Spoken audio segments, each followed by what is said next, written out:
Hey there, welcome to the channel. If you've ever looked at a wall of stock symbols and wondered, how do I make sense of all this at once? Today's video is for you. In this tutorial, I'm going to show you exactly how to use the Heatmap tool on TradingView, one of the simplest ways to spot market trends, winners, and losers at a glance. By the end of this video, you'll know how to navigate the TradingView Heatmap, customize it for your needs, and quickly interpret the story behind the colors. Let's dive right in and make your market analysis a whole lot easier. So starting from your TradingView homepage, you'll first want to find the heat map. Here, move your cursor up to the products menu at the top of the screen. Give that a click and from the drop-down look for screeners, then select Stock Heat Map. The heat map visualizes the entire market or a segment of it in a colorful, easy-to-read format, so right away you're greeted with an overview of what's soaring and what's sinking. But maybe you don't want to see every single stock out there.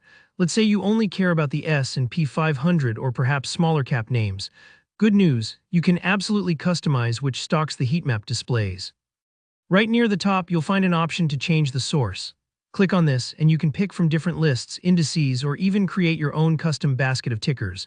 You'll also notice a filter for market cap. This is a great way to focus only on large cap leaders or perhaps zoom in on the smaller, more volatile stocks if that's what interests you. Don't worry if it takes a minute to find the stocks you want. Take your time here, because setting your filters is what tailors the heat map to your personal strategy. Now let's talk colors. This is what makes a heat map special. The redder a section is, the more that particular stock is down for the day. The deeper the green, the more it's up. Think of it like a weather radar. Red might mean a stormy day for a stock, and green is clear skies and sunshine. These colors give you instant feedback on how the market or a specific sector is performing at a glance. No need to squint at endless charts. By default, the percent change in color coding is based on each stock's market cap, which means bigger companies tend to stand out more. But here, where the real power comes in, you aren't stuck with these defaults. You can change what the colors mean. Maybe you want to see performance based on percentage gains or losses, or even how stocks did in pre-market trading. There are also options for things like relative volume, which can clue you into which tickers are seeing unusual trading activity. Just use the customization menu and experiment with the settings. If you're not sure what each one does, hover over the options for a helpful tooltip or try toggling between them and watch how the heat map shifts. Another neat feature. You can group the heat map by sector or turn grouping off entirely for a more big picture overview. Want to see how tech stocks did versus energy stocks? Just set the grouping to sector. Prefer a flat layout with no grouping at all?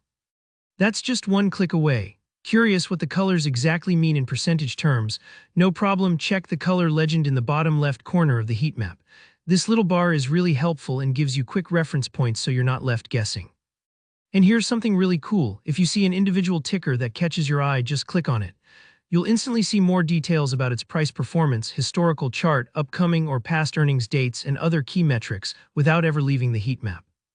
Don't worry if you get lost, you can always use the back button to return to the overview. That's it for our walkthrough on the TradingView heat map. With these simple steps, you can make market analysis faster, smarter, and honestly, more fun. If you found this helpful, give the video a like, and if you have any questions about customizing the heat map or understanding what you're seeing, just drop a comment below and I'll be happy to help. Make sure to subscribe for more trading tutorials just like this one. Thanks for watching and happy charting.